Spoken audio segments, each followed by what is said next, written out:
The fire season is upon us.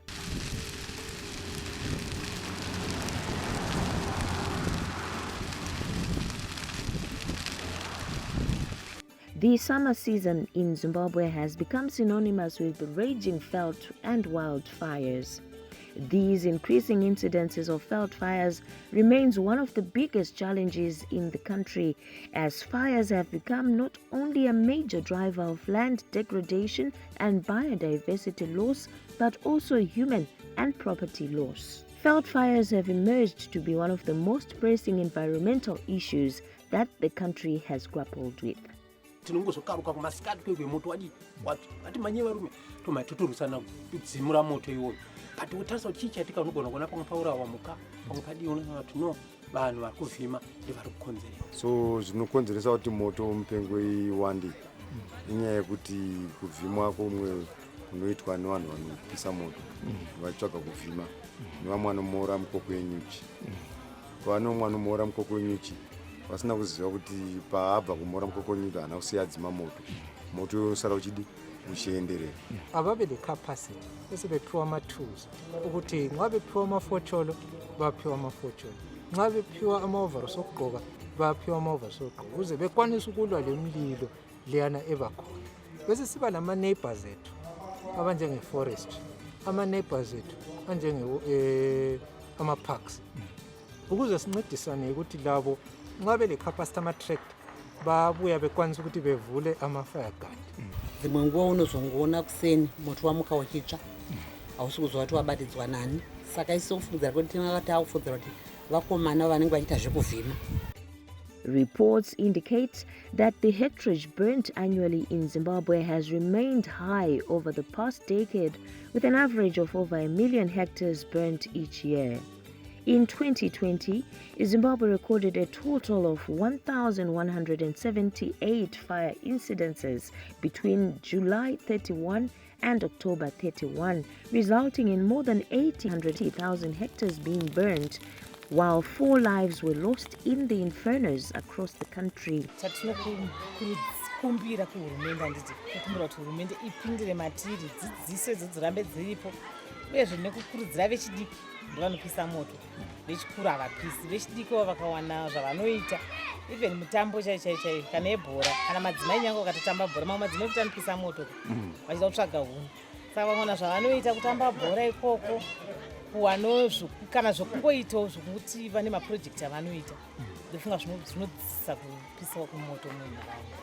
Dambudziko rakanyanya rakashata remoto muno muarea medu rakashata nokuti pakambotsva moto wakatikonzera dambudziko rikapinza imwe misha yakawanda panjodzi.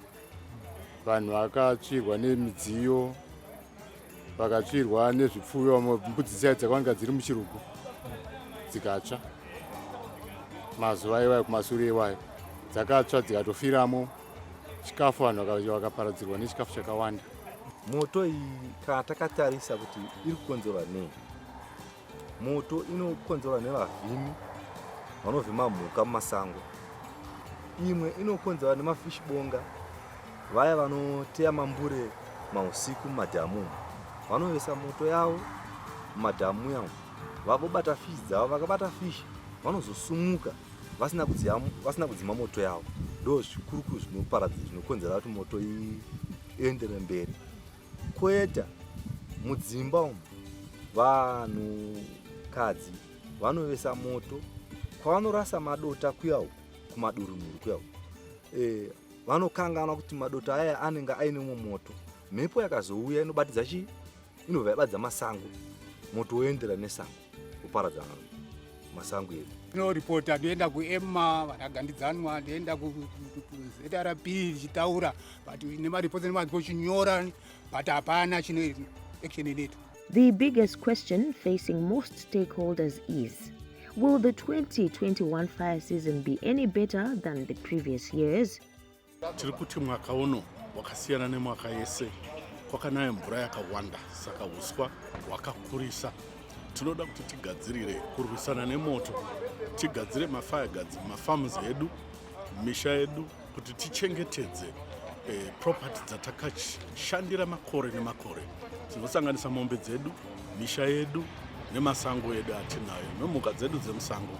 Toda kuzvigadzirira tichiita mafire akakwana, tiite mapoka akawanda atingati mabrigades aya ekuti kana moto uchinge wauya tinomhanya tichinodzimura, tiregere kungoita wekutarisa uchipisa misha yedu, uchipisa mafuro, uchipisa mombe dzedu. Aiwa, takunotarisana nekuoma kweuswa. Chekutanga tinoita mafire mapartitions. Takata fire tiri along another farm. Tatenderera mufamu yedu, tozodzoka futi todambura famu kuitira kuti kana vamapocha vakauya vakapisa imwe pisi, imwe portion tinogona kunodzivirira moto pane imwe portion.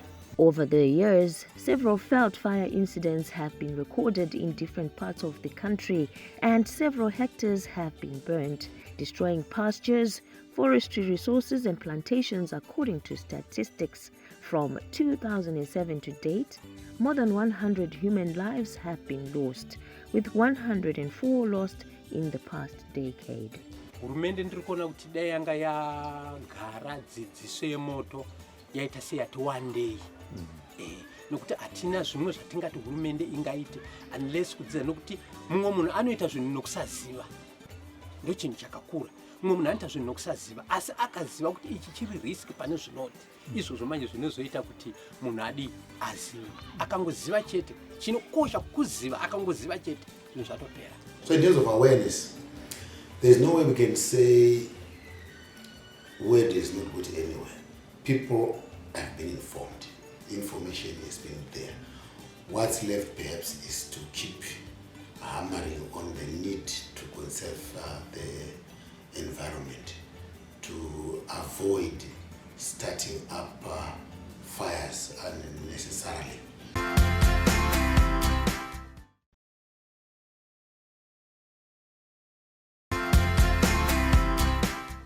Mashonaland West Province is located in the northwestern part of the country. The province, which has 7 districts, namely Hurungwe, Kadoma, Zimba, Makonde, Kariba, Mondoro and Chegutu, has always been the heavily affected by veldt fires each year. Hurungwe district is a very large expanse of land, which is actually the second largest in Zimbabwe. We have 3 local authority areas in Hurungwe, which are Chirundu Local Board, followed by, in terms of size, followed by Karoi Town Council. Karoi Town Council is 10 councillors. Then the largest component falls under Hurungwe Rural District Council. Apparently, that's the umbrella, Hurungwe Rural District Council, which has 26 rural wards. So it's its large territory, which again speaks to why we have such a high prevalence of fires in the district, because these things have a bearing on each other. They have a relationship. The expanse of the district, the population, the human activity. Naturally, because of that size, we find ourselves facing a very serious challenge of veldt fires. Ichokwadi mazvita nzvimbo yedu ine matambudziko ekuti uswa uriko wakarebesa. Tiri pedyo negame area and ndo nzvimbo ino chikafu chakanaka pavhu. Saka nokuda kwezvozvo moto mupengo inowanda muzvipande zvakati siyanei. Mumwe wacho unowanzwa uchibva nemapocha anenge achipocha mugame area totadza kuudzima. Mumwe wacho unowanzwa nevana vanoda kudzikisa zvinouya nenyati zvimatics tsetsefly vanopisa. Mumwe wacho unouya nevana vari kutsvaga mbeva chikafu patebhuru. Vamwe wacho unouya nevanhu vanoita musikanzwa dambudziko ratiri kusangana naro panyaya yemoto riri kuparadza chikafu nedzimba nemafuro emombe. Ndo zvizhinji zvatiri kusangana nazvo kuno kuHurungu mubhuroku lot 1 munomu nyika yaChief Kazangarara. That is the reality of veldt fires in Zimbabwe. The country is burning. Every year, the Environmental Management Agency, EMA, launches the veldt fire season campaign from the end of July to end of October, bringing awareness to the population about the dangers of veldt fires, but it seems all that falls on deaf ears. For the past 10 years, veldt fires have led to over 100 fire-related deaths. In fact, it's 104. This is too big a figure to ignore. No life should be lost to veldt fires because one life lost is one too many. Life is precious, and hence we should strive as a country to prevent this loss of life. Ladies and gentlemen, veldt fires have surely become more of an enemy than a friend, and as such, are a priority in the National Development Strategy, with a thrust towards their reduction, if not elimination. The 2021 veldt fire prediction, undertaken by my ministry through EMA, using biomass as indicated by the normalized difference vegetation index as a proxy for fuel load, and the previous fire behavior as indicated by the burnt area in 2020. It shows that the country is generally in high risk, that is 65.2%, to extreme risk, which is 24.7%, in terms of its exposure to veldt fires. Comparing to medium, which was 43.3%, to high, which was 23.1% risk last year. Following the heavy rains we received, there is high biomass, even in areas that traditionally have low biomass, implying that the country is highly vulnerable to veldt fires in the year 2021 fire season. Isu ndikutenda kuti masabhuku nemadzimambo muri pano nekuti nguva yatakupinda inguva yokuti munozviziva inini kuti munenge muchingonzwa ndatsvirwa nemba ndazodisa bhuku mambo. Asi isu, it is our responsibility to make sure kuti tinoita ma-awareness campaigns muma-village edu. We have to go down to the village level. Muchiona kuti vanhu vari protected against nyaya dzimoto. Vanhu vanofanira kucheka huswa hunenge hwareba nekuti gore rino kwakanaya zvakanyanya. Saka tikutoziva kuti huswa hwakareba hwakakura. Ende izvozvo ndo zvinokonzera kuti izvo moto inge ichifada nazvo nokuti ndo playground yemoto. According to some local traditional leaders, managing veldt fires is a complex issue that requires a multi-stakeholder approach to ensure zero tolerance to uncontrollable fires and achieve the minimum target of 25% reduction in losses to veldt fires in 2021. Pachivanhu tine vanhu ratinoshandisa kuti mavheneka nyika. Kana wavheneka nyika, marenda edu ndo maanogara musango. Tinokupa mutongo wechivanhu. Zananzela ukuthi lo nyaka izwi line laba linengi kakhulu elutshani bunengi ukuthi nxa singasanqabelanga imlilo sizawusha siphele size siche kunye lemizi yethu. Kungokunye ke besikhuluma ngakho khonokho lokuvikela umhlabathi wonalo esilima kiwo lokuvikela konke nje lezihlahla sikhulume ngakho konke lokho. This now implores government, my ministers are required to act accordingly and propose deliberate laws that will aim to punish would-be perpetrators. Iko kuma A1 nekuma A2 in some other places kune visibility show my MADZINZA nana sadu nana sabu ndo kunofana kuisirwa mtemo wekuti kukangotsva chete kotanga moto muridzi wenzvimbo iyoyo should pay a fee. The onus is on you ministers.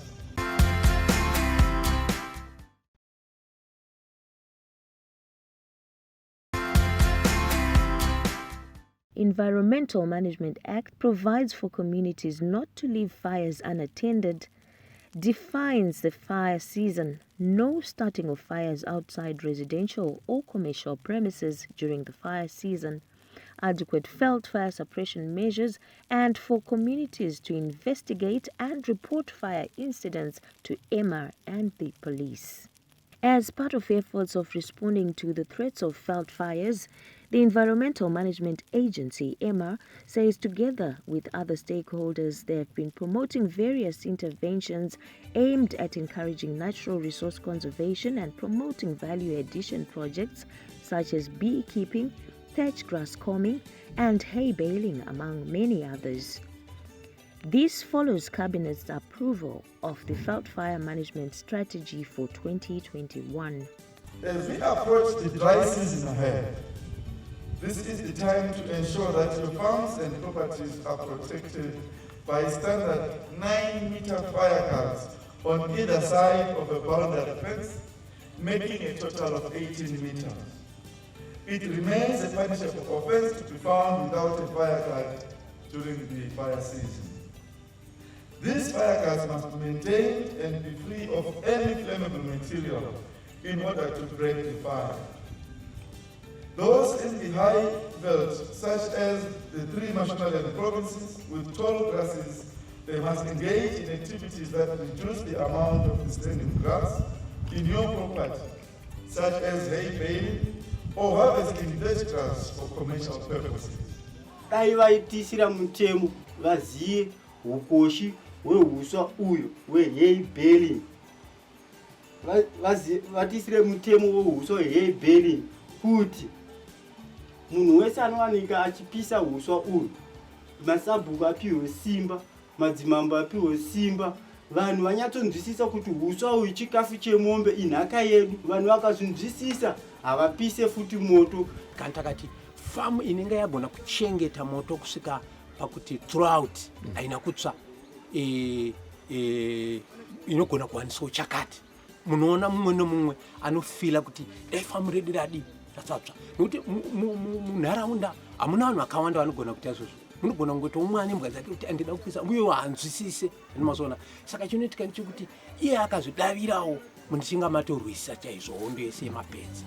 Reports indicate that the hectarage burnt annually in Zimbabwe has remained high over the past decade, with an average of over 1 million hectares burnt each year. It is against this background that livelihood projects such as hay baling and thatch grass harvesting, which reduce the fuel load, are encouraged during the dry season. Tinorima mombe, especially pedigree Brahman and Simmental, those that specialize mazviri. As tinorimawo zvakare commercials. Yedu at the moment is sitting at 435 breeding cows and heifers, bulls acho. Hay baling is one of the various interventions recommended by environmentalists as it reduces the fuel load during the dry season. Semurimi wemombe, tinosvika panguva yatinosvika inei yekuti mombe dzosvika pakuomerwa nekuti mafuro anenge kusisina. Saka tinocheka uswa, tobeila kuitira kuti tiite stock up for feeding mombe dzedu, kuitira padzinozosvika pabreeding season dzinenge dziine utano hwakanaka uye dzinokwanisa kuti dzibereke zvakanaka. Chikuru chinoita kuti driver zvakare kuti tidaro ndechekuti kunoku kunoita moto wakanyanyisa. Saka munoona kuti mafuro edu anosvika pakutsva, torasikirwa neuswa, mombe dzopererwa nechekudya. Saka tagara tacheka mabales edu taunganidza, nyange tikasangana nedambudziko rekuti tatsvirwa nemoto, hatina dambudziko rekufidha mombe nokuti tichingodziwedzera tichishandisa mabales atinge takagadzira nechekare. Costa Magetsi from Dowendale has been a grass vendor for the past 7 years. Uswa ndihwe thatching, saka zvatinoita uswa tinocheka kusango, kana taucheka toustaka pamba, kana taustaka pamba tozotengesa kune vanouya vachitenga vachinovaka magazebo nezvakasiyana siyana vanhu vanouya vachitenga pana paWegon. Projekti yeuswa yakanakira kuti inotipawo mari kana kutsvaga mafertilizer nembeu zvinotiringana. Uswa hweteching unotibatsira kuchengeta mhuri dzedu nemaschool fees. Sama challenges antinopa ndekuti vai vanopisa masango vangadai vasungwa nekuti isusu mhuri dzedu dziri kurarama through uswa hweteching. Saka ndo zvandinoona kuti dai hurumende yangaisa mutemo kuti vanoita basa iroro kupisa masango vapanishwe zvakanyanyisa. Questions still remain on why the country is losing lives and millions of hectares to these veld fires, and yet people can actually sustain a living from grass vending, hay baling and beekeeping projects. Where are we getting it wrong as individuals or communities? Vakakwanisa kuti matractors anokwanisa kuti atigadzire mafire guards nemaspray ariko emhando yepamusoro ariko mazuva ano atinoziva anokwanisa kurova moto kuma 30 meters ariko maspray wayo. Vakakwanisa kutipa pana sabhuku umwe neumwe kana matatu zvawo tokwanisa kudzivirira moto uwoyo. Mutemo ngaushande. Mutemo ndiwo watiri kuda. Ndokuti mutemo unosapotwa nemwe5 ngaushande mutemo wakazimba. Kwete kuti mutemo temanga tumaningi kuti unoningirika anoba huku kuti osopisa faini haina zvainobatsira. Faini yacho inobatsira mari haina zvainobatsira kwenda futi. Saka munhu ngaapuwe mutongo. Zvakati community service tomupawo basa rinorwadza ukuma. Kana kuchikoro kuzvikanya zvidhina vanoziva kuti zvazviitwa izvi. Kana kugarawo mwedzi mitatu arimo kuzandomo anotoziva kuti pandodzokera kwazviita. The government recently revealed that veld fires remain the most threatening factor on Zimbabwe's forests, pastures, croplands, property, infrastructure and food security. I'm searching for the spirit